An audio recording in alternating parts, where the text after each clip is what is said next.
Mexico matters ever more for the United States. We've always been nations next to each other. We have an almost 2,000-mile border between us that we've always shared. But increasingly, we see more and more ties. We see ties through people. There's now some 11, 12 million Mexicans living in the United States. Some 10% of the Mexican population lives here in America. We also see a growing Mexican-American community. Over 30 million people claim Mexico as a country of origin. So there's increasingly community and personal, familial ties.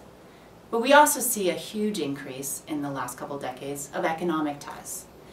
Once we saw trade where Mexico brought oil up and sold oil to the United States, and we sold goods to Mexico. So there's always been a back and forth. But in the last 2 decades, this has accelerated.